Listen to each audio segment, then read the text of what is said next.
जी अस्सलाम वालेकुम। यासीन आपके साथ हाजिर हैं। आज है 21 अगस्त, बुध का दिन, इस हफ्ते का तीसरा वर्किंग डे। और सुबह की ये मॉर्निंग ब्रीफिंग जो कि पाकिस्तान में मॉर्निंग ब्रीफिंग कहलाती है, बाकी पूरी दुनिया में कहीं आफ्टरनून ब्रीफिंग है, कहीं इवनिंग ब्रीफिंग है, क्योंकि ये ग्लोबैक्स मार्केट है और इसमें थोड़ा सा मैं कोशिश करता हूँ कि उन तमाम चीज़ों को कवरेज दी जाए जिस बेसिस पे मार्केट में थोड़ी मूवमेंट होती है। तो आज इस हफ्ते का तीसरा दिन है, बुध का दिन है। और आज जो हम सुबह से मार्केट देख रहे हैं, जो एशियन मार्केट सुबह ओपन हुई थी, वो थोड़ी मिक्स हैं। लेकिन इस वक्त जो यूरोप की मार्केटें ओपन हुई हैं और अमेरिका की जो फ्यूचर इंडिसेस ट्रेड हो रहे हैं, वो तमाम के तमाम हम देख रहे हैं वो पॉजिटिव हैं, ग्रीन टेरिटरी में है और हायर साइड पे। आज का सबसे इंपॉर्टेंट जो आर्टिकल पाकिस्तान के हवाले से, जैसे कि मैं आपसे काफ़ी अरसे से ये बयान कर रहा हूं कि जियोपॉलिटिकल सिचुएशन जो पूरी दुनिया में रोनुमा होती है, उसका इफेक्ट इस मार्केट पे लाजमी पड़ता है। चाहे वो साइप्रस जैसी छोटी सी आबादी हो जिसकी कुल आबादी तकरीबन 10-12 लाख नफूस पर मुश्तमिल है, या फिर हांगकांग की आबादी को ले लीजिए जिसमें 75 से 80 लाख लोग आबाद हैं। इसी तरीके से कश्मीर में, जो मकबूजा कश्मीर हम कहते हैं, इंडियन हेल्ड कश्मीर, वहाँ तकरीबन 1.25 करोड़ के करीब वहाँ पर आबादी है। और जैसे कि मैंने आपसे ये कहा था कि इस जो आज करंट सिचुएशन पूरी दुनिया की चल रही है, उसके अंदर जो सिलसिला है उसमें तमाम, चाहे वो कंट्रीज हों, चाहे वो बड़ी बड़ी कंपनीज हों, वो तमाम की तमाम एक दूसरे से इंटर रिलेटेड हैं, कनेक्टेड हैं। तन्हाई के शिकार में रहते हुए, तन्हा रहते हुए कोई कंट्री हो या कोई कंपनी हो, वो नहीं सरवाइव कर सकती इस दुनिया में। और यही कुछ हम ये देख रहे हैं। जैसे कि मैंने आपसे पहले भी कहा था कि साइप्रस जैसी छोटी सी इकोनॉमी जो कि 10 लाख के आबादी है, जब 5-6 साल पहले वहां पे फाइनेंशियल एंड पॉलिटिकल क्राइसिस आए थे, तो उसकी वजह से पूरी दुनिया की स्टॉक मार्केट डाउनफॉल का शिकार हुई थी। वजह उसकी यही है कि तमाम कंट्रीज जो हैं वो एक दूसरे से इंटरकनेक्टेड हैं, चाहे वो कंपनीज हो, कुछ भी हो।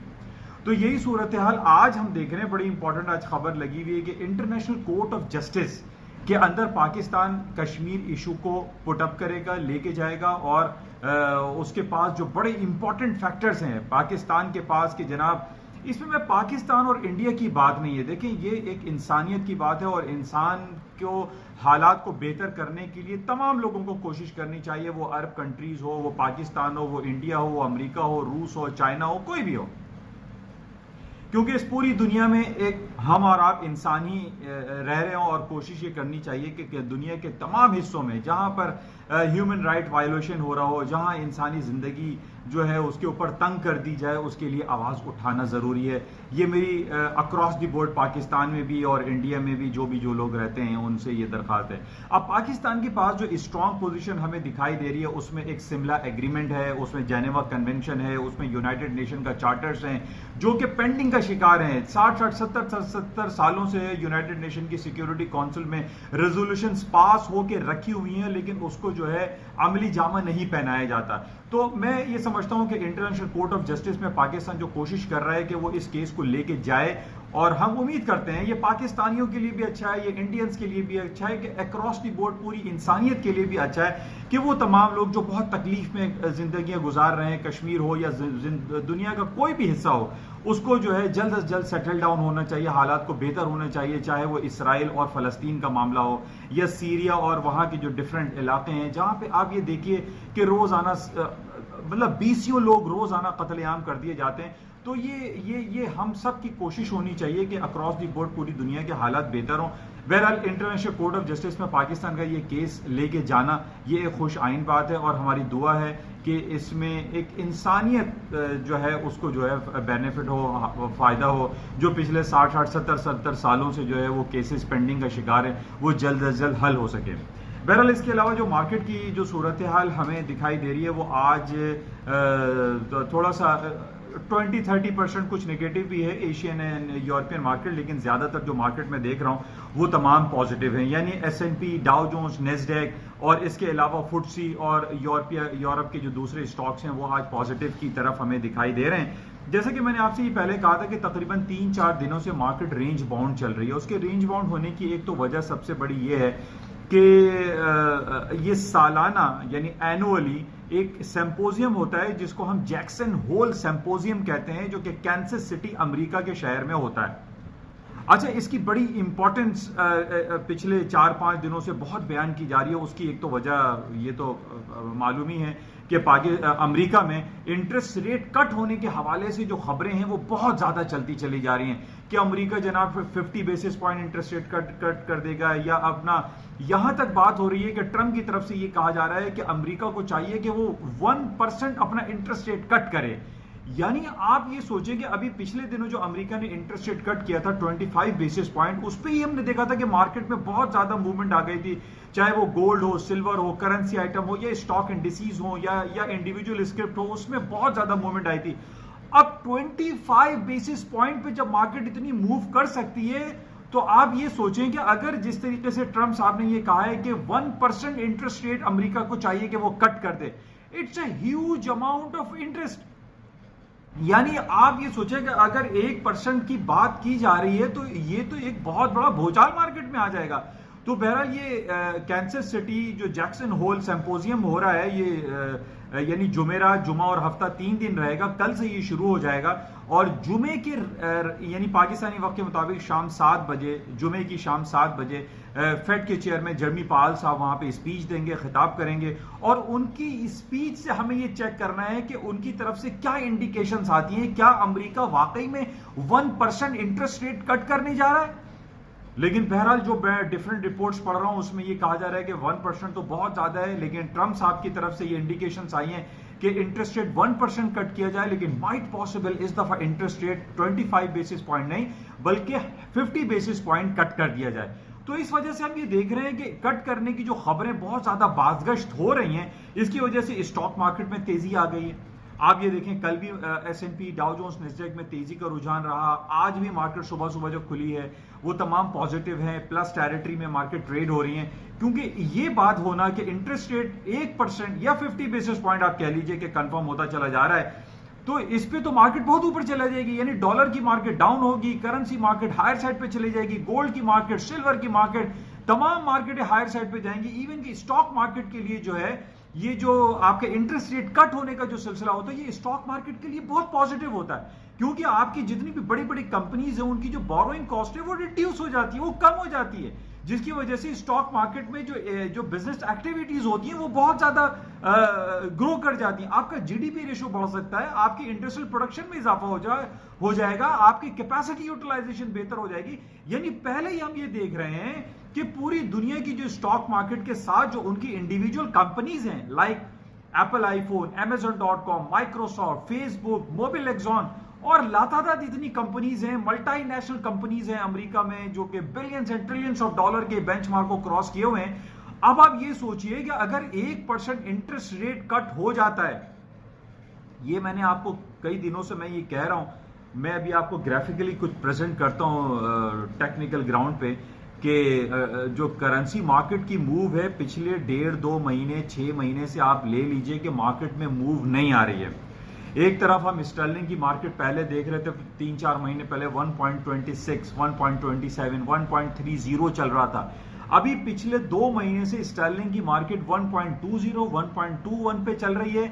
जो कि मतलब एक इनर्ट पोजीशन है, मार्केट के अंदर जो है वो एक्टिविटी दिखाई नहीं दे रही है। अब अगर ये खबर कि जनाब अमेरिका इंटरेस्ट रेट 1% रिड्यूस कर देगा, तो ये तो एक बहुत बड़ी मूव हो सकती है। बहरहाल इसको हमें क्लोजली देखना है। और कल जो जैक्सन होल सिंपोजियम स्टार्ट हो रहा है कैंसस सिटी में, जिसकी बहुत ज्यादा इंपॉर्टेंस आ चुकी है, पूरा मीडिया इसको कवरेज कर रहा है, उसकी वजह यह है कि इसमें फेडरल रिजर्व के चेयरमैन है, पूरी दुनिया के सेंट्रल बैंक्स के हेड्स मौजूद होंगे, चाहे वो बैंक ऑफ इंग्लैंड हो, यूरोपियन सेंट्रल बैंक हो, जापान बैंक ऑफ जापान का हेड हो, उनके फाइनेंस मिनिस्टर हो, एकेडमिक्स हो, और यानी डिफरेंट लेक्चरर्स और प्रोफेसर और जनाब फाइनेंशियल मार्केट्स के जो पार्टिसिपेंट्स, ये पूरी दुनिया के लोग वहां आके जो है वो पार्टिसिपेट करते हैं। जैक्सन होल सिंपोजियम जो कि कैंसस सिटी में कल से स्टार्ट होने जा रहा है, इसकी बहुत ज्यादा इंपॉर्टेंस हो चुकी है। और खास तौर पे जब से ट्रंप साहब की भी ये ट्वीट वाला बड़ा गेम, ट्वीट उनकी आ गई कि जनाब अमेरिका को चाहिए कि फेडरल रिजर्व बैंक को चाहिए कि वो अपना इंटरेस्ट रेट 1% तक रिड्यूस कर दे। तो इस वजह से बहुत ज्यादा इंपॉर्टेंस इख्तियार हो चुकी है इस कैंसस का जो सिंपोजियम हो रहा है। तो बहरहाल इसको हमें बड़ा क्लोजली वॉच करना पड़ेगा। अब कल से ये स्टार्ट होगा, बल्कि इससे पहले आज रात को 11 बजे पाकिस्तानी वक्त के मुताबिक रात को 11 बजे पिछली जो एफओएमसी की मीटिंग हुई थी उसमें अमेरिका ने जो interest rate 25 basis point cut किया था, उस हवाले से आज एफओएमसी के मीटिंग के मिनट्स रिलीज होंगे रात को 11 बजे। उसकी बड़ी इंपॉर्टेंस है। तो ये तमाम वाकयात को हमें देखें सिर्फ इसलिए चेक करना पड़ता है कि व्हाट इज हैपनिंग अराउंड, कि मार्केट में हो क्या रहा है, क्या खबरें आने वाली है। इसके अलावा जो जियोपॉलिटिकल सिचुएशन अरब में है, या कश्मीर इशू है, या हांगकांग का बहुत दिनों से मैटर चल रहा है एक्सट्रेडिशन लॉ के हवाले से। हांगकांग जो है वो सड़कों पे लोग बाहर निकले हुए हैं और वो प्रो डेमोक्रेटिक जो है वो प्रोटेस्ट कर रहे हैं कि हमारी डेमोक्रेसी लेकर आ जाए और चाइना के तसल्लुत से उनको आज़ादी चाहिए। चाइना या कम्युनिज्म के हवाले से वो चाहते हैं कि उनको आज़ादी कुछ हासिल हो, इख्तियार हो। तो बहरहाल ये सारी चीजें चल रही हैं। तो कल का जो इंपॉर्टेंट हमारे पास डे है, जो सिंपोजियम हो रहा है कैंसस सिटी में, इट्स वेरी इंपॉर्टेंट, और आज को रात को 11 बजे हम देखेंगे। इसके साथ ही जो मैं आपको करेंसी के हवाले से बात बता रहा हूं कि स्टर्लिंग की मार्केट जो है वो बहुत ज्यादा जो है वो रिलेक्टेंट है। मार्केट जो है कोई बहुत बड़े रेंज में नहीं चल रही है, और इस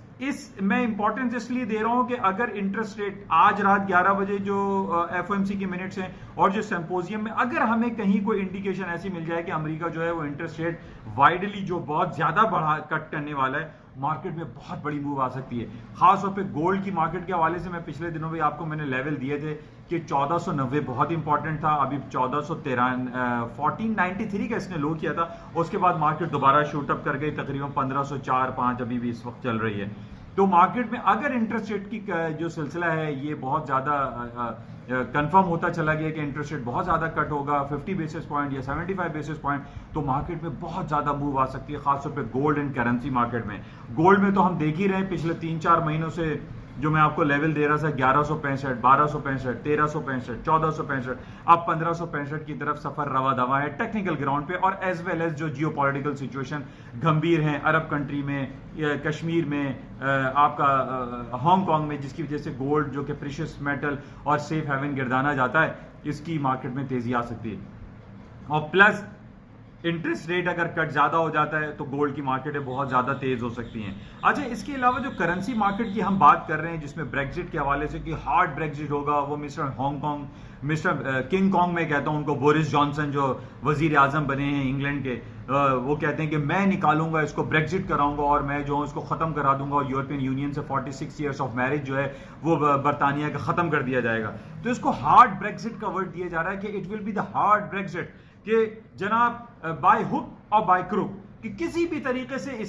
बरतानिया जो है वो बस खत्म हो जाए, यूरोपियन यूनियन से निकल जाए। मैंने इससे पहले भी आपसे ये कहा था कि ये कुछ सूरत हाल, हम इसको कॉन्स्पिरेसी भी कह सकते हैं, अमेरिकन लॉबी भी कह सकते हैं कि लॉबिंग हो रही है, और यूरोपियन यूनियन को कभी भी ये नहीं चाहता अमेरिका कि वो जो है स्ट्रांग रहे। यूरोपियन यूनियन जितना ज्यादा स्ट्रांग होगा वो अमेरिका के लिए नुकसानदेह है। तो इस वजह से अमेरिका जो है वो, आप जैसे मैंने आपसे पहले भी कहा था, बैक इन 1999 में जब यूरो करेंसी लॉन्च हो रही थी उसमें भी बरतानिया यूरो जोन में शामिल नहीं हुआ। अब हम ये देख रहे हैं कि 20-22 साल गुजर गए यूरो करेंसी को लॉन्च हुए, उसके बावजूद भी आज हम ये देख रहे हैं कि बरतानिया ना सिर्फ यूरो जोन में आना चाहिए था उसको, बल्कि वो यूरोपियन यूनियन से भी अलहदा होने जा रहा है। यानी जो 28 ममालिक का एक यूनियन है उससे भी वो कह रहे हैं कि हम अलहदा हो जाएंगे। तो बहरहाल ये बड़ा इंपॉर्टेंट है। और जो हार्ड ब्रेक्जिट की हम बात कर रहे हैं कि जनाब किसी भी तरीके से स्टर्लिंग निकल जाएगा, बरतानिया निकल जाएगा, अगर ये हार्ड ब्रेक्जिट देखिए अगर हुआ तो इस पे बहुत ज्यादा, जैसे मैंने आपको टेक्निकल ग्राउंड पे स्टर्लिंग एक लेवल दिया था 1.2440 का, वहां से मार्केट जब से गिरी है मार्केट उससे ऊपर नहीं जा पा रही है, टेक्निकल ग्राउंड पे फॉल आ गया,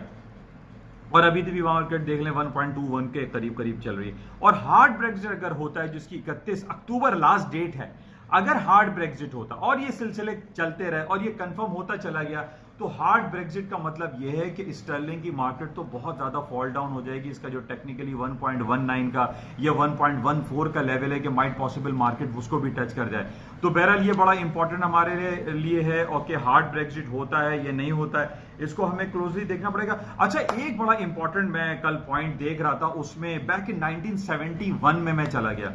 तो बैक इन 1971 में रिचर्ड निक्सन वहां के प्रेसिडेंट थे और 1972 में एक नया उनके जो प्रेसिडेंशियल इलेक्शन होना था 1972 में, तो हम ये देख रहे हैं कि बैक इन वही सूरत हाल जिस तरीके से ट्रंप साहब अपना इन्फ्लुएंस यूज कर रहे हैं कि नहीं जनाब इंटरेस्ट रेट कट करो, फेडरल रिजर्व बैंक को वो मतलब बड़ा अजीब व गरीब नाराजगी का इख्तियार कर रहे हैं। जर्मी पाल जो फेड चेयरमैन है कि जनाब आपको जो है इंटरेस्ट रेट पहले कट करना था, 50 बेसिस पॉइंट कट करना था, वो अपना पॉलिटिकल इन्फ्लुएंस यूज कर रहे हैं, अपना प्रेसिडेंशियल इन्फ्लुएंस यूज कर रहे हैं। लेकिन यही सिलसिला यही तारीख में अभी चेक कर रहा था कि बैक इन 1972 में भी सेम यही हुआ कि जब रिचर्ड निक्सन वहां के प्रेसिडेंट थे, उन्होंने फेडरल रिजर्व बैंक को उस वक्त भी प्रेशराइज किया और यह कहा कि जनाब इंटरेस्ट रेट कट किया जाए। और आज यही तारीख दोहराई जा रही है। प्रेसिडेंट ट्रंप साहब जो है अपना इन्फ्लुएंस यूज कर रहे हैं और दबादब जनाब वो प्रेशर डाल रहे हैं कि फेडरल रिजर्व बैंक को कह रहे हैं कि जनाब आप 25 बेसिस पॉइंट क्या 1% तक अपना इंटरेस्ट रेट कट करें। अब आप ये देखिए कि 1% इंटरेस्ट रेट कट करना, जिस तरीके से मैंने कल भी आपसे ये कहा था कि अगर ये 1% इंटरेस्ट रेट कट किया गया तो पूरी करेंसी मार्केट में एक बहुत बड़ी मूव दिखाई देती है मुझे। यानी स्टॉक मार्केट जो कि तकरीबन अपनी तारीख की बुलंद तरीन सतह पर चल रहे हैं और जो लोग शॉर्ट सेलिंग में वो बहुत ज्यादा दुआएं कर रहे हैं कि मार्केट गिरनी चाहिए। तो बहरहाल मुझे ये दिखाई दे रहा है कि अगर इंटरेस्ट रेट 50 बेसिस पॉइंट भी कट हो जाता है तो मार्केट में बहुत मूव आएगी, चाहे वो करेंसी हो, गोल्ड हो, सिल्वर हो, स्टॉक्स हो, क्रूड ऑयल हो, किसी भी आइटम में जो है ना लेस वॉल्यूम मुझे दिखाई नहीं दे रहा है। तो बहरहाल ये आज का दिन जो रात को 11 बजे और कल जैक्सन होल में बहुत इंपॉर्टेंस है। हम ये देख रहे हैं कि जिस तरीके से बैक इन 1972 में रिचर्ड निक्सन ने फेडरल रिजर्व बैंक को प्रेशराइज किया था, वही तारीख दोहराई जा रही है और आज ट्रंप साहब जो हैं वो प्रेशर कर रहे हैं फेडरल रिजर्व बैंक के चेयरमैन मिस्टर जर्मी पाल को कि जनाब वो इंटरेस्ट रेट ड्रास्टिकली ज्यादा से ज्यादा कट करें, जिसकी वजह से वो ये चाहते हैं कि इकोनॉमी जो है और ज्यादा ग्रो करे। क्योंकि इनका प्रेशराइज देने का बिल्कुल जो मकसद है वो ये है कि अगले साल अमेरिका में दोबारा से इंतखाबात होने वाले हैं। नेक्स्ट प्रेसिडेंशियल इलेक्शन में ट्रंप साहब दोबारा जीतने के ख्वाह हैं और वो ये चाहते हैं कि इंटरेस्ट रेट रिड्यूस किया जाए, स्टॉक मार्केट को बढ़ाया जाए, जिसकी वजह से हम ये देख रहे हैं कि बहुत पॉसिबिलिटी है कि अमेरिका अपना इंटरेस्ट रेट कट कर देगा और मार्केटें दोबारा से हायर साइड पे चली जाएंगी और करेंसी मार्केट में एक बड़ी मूव दिखाई देती है। लेकिन सबसे ज्यादा मुझे गोल्ड में, जो काफी अरसे से मैं आपसे कह रहा हूं कि गोल्ड की मार्केटों में तेजी हो जाएगी आज रात 11 बजे और कल से जो जैक्सन होल की मीटिंग है उसको बहुत क्लोजली वॉच करें। और अगर उसमें इंटरेस्ट रेट कट होने की कहानी हमें क्लियरली नजर आने लगी तो गोल्ड मार्केटों में बहुत ज्यादा तेजी आ सकती है। बहरहाल 1490 का लेवल आप सब याद रखें, 1490 के अगर नीचे मार्केटें गई तो गोल्ड की मार्केट डाउन हो सकती है, अदरवाइज डाउन नहीं होगी। मैं कोशिश करता हूं कि टेक्निकली आपको एक लेवल दिखाऊं। देखिए ये स्टर्लिंग का ग्राफ है और इसमें आप ये देखिए कि ये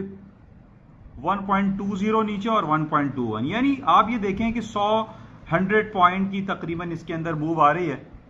इसके अलावा मैं आपको दिखाता हूं, देखें ये गोल्ड का ग्राफ है, इसको भी आप देखें टेक्निकली अगर देखा जाए तो मार्केट मुसलसल हायर साइड पे जा रही है। और जैसे मैं आपसे ये कहता हूं कि ट्रेंड इज योर फ्रेंड, तो आप ये नीचे से देखें कि 1266 से जो मार्केट निकली है, वीकली ग्राफ है ये, और मार्केट मुसलसल हायर साइड पे चलती चली जा रही है। बहरहाल ये टेक्निकल ग्राउंड थे, मैं इसको बेहतर इंशाल्लाह कोशिश करता हूं कि आपको और क्लियरली दिखाऊं कि लेकिन दिखाने का मकसद ये होता है कि जिस तरीके से ये मूवमेंट आ रही है मार्केट में कि ट्रेंड इज योर फ्रेंड वाली बात है कि स्टर्लिंग नीचे की तरफ है और जो गोल्ड की मार्केट है वो हायर साइड पे चलती चली जा रही है। बहरहाल इसको हम बहुत क्लोजली वॉच करेंगे। मेरा सिर्फ मुख्तसर आपसे कहना ये है कि कल जो जैक्सन होल की मीटिंग शुरू होगी उसको बहुत ज़्यादा हम देखेंगे और इसको चेक करते हैं कि क्या वाकई में अमेरिका इंटरेस्ट रेट कट करने जा रहा है और कितना कट करेगा, क्या वाकई में ये 1% कट करेगा या नहीं करेगा। लेकिन इस बेस पे मार्केट में बहुत बड़ी मूव मुझे दिखाई दे रही है, खासतौर पे करेंसी मार्केट जो कि पिछले 3-4 महीनों से किसी करेंसी आइटम में बहुत बड़ी मूव नहीं आई है, उसमें एक बड़ी मूव का अंदेशा है। इंशाल्लाह राब्ते में रहेंगे। और फिर मैं आखिर में चलते हुए आपसे ये जरूर कहूंगा कि इस चैनल को ज्यादा से ज्यादा सब्सक्राइब करें, लाइक एंड शेयर करें। इंशाल्लाह राब्ते में रहते हैं। Thank you.